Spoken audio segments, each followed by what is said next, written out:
Hello everybody. Welcome back to the channel. Hello, everyone. Welcome back to Getting That Medical Degree. I always sound super exciting. That's good. That's good because you should be excited about learning something new. All right. Welcome back to this episode of Mcat Academy. What am I talking about today? More bio, I believe. Yeah, lots more bio. I think we have like 12 more videos of biology, if I remember correctly, something like that. It's embryogenesis and development. I honestly don't think this is super high yield, but you never know when you're gonna be asked something on this, so here it is. So, you ready? Yes.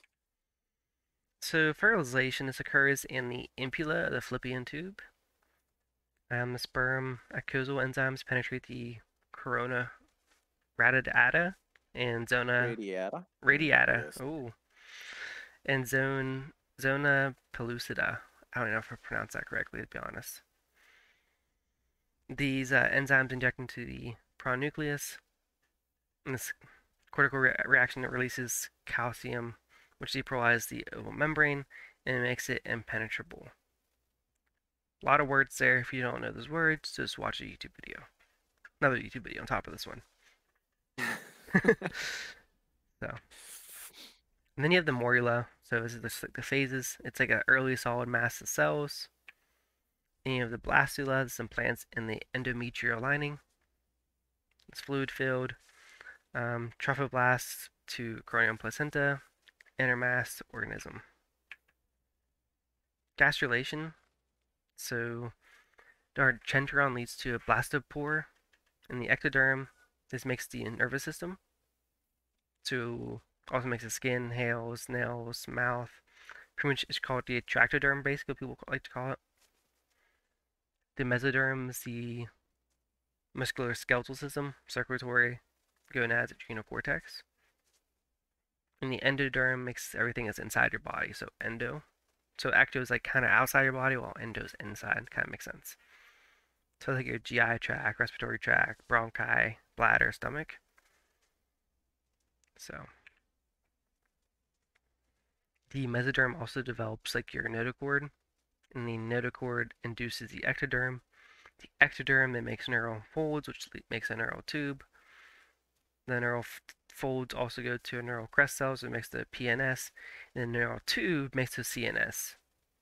So this is kind of how your body develops into all these like fantastic, fantastic parts of the body. We'll be talking about in more detail in like the nervous system and stuff. So like CNS, PNS.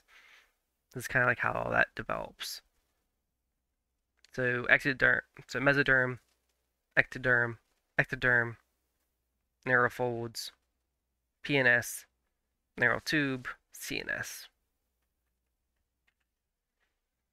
And then stem cells, so totipotent can be any cell, pluripotent can be any cell except those found in the placental structures. Multipotent or more specialized, it can be multiple types of cells. Silent here, adult stem cells are multipotent and require treatment with transcription factors. So fetal circulation, the fetal hemoglobin, the oxygen affinity is O2 affinity than HbA. O2 and CO2 exchange via diffusion. Twins are fractional and identical, so fraternal are dizotic while identical are monozygotic. Cell specialization determination. So determination is when a cell commits to becoming a different type of cell. Differentiation follows determination. Determination occurs and this happens.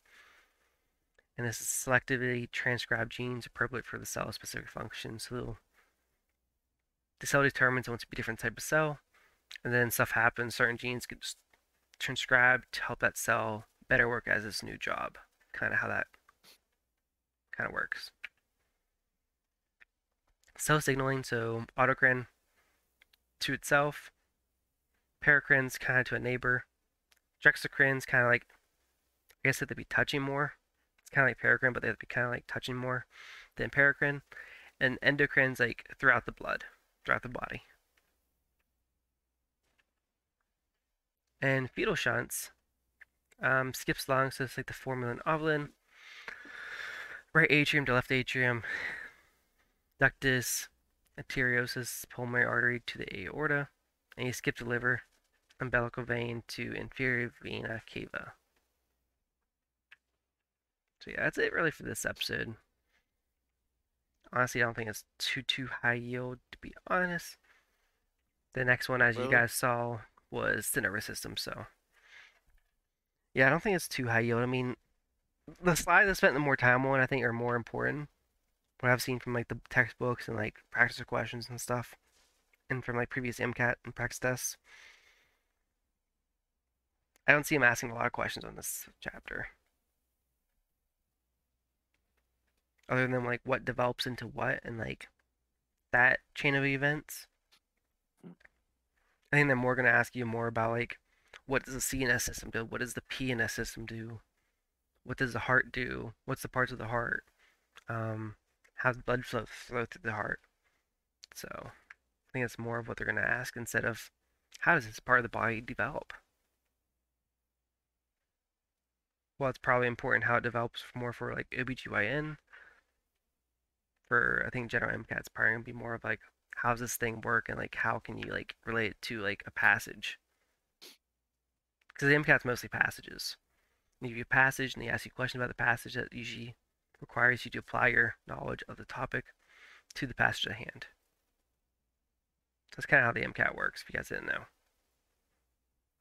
There might be like 10 questions or 15 questions on the MCAT that are like those straight questions, but the rest is just like a passage and asks you a question based on the passage. So, anything else you want to add, Mitchell?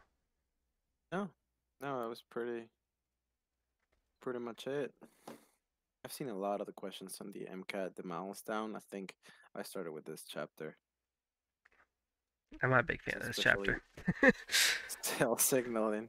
I think I started this the Anki flashcards with this chapter. Ooh, that was a while ago.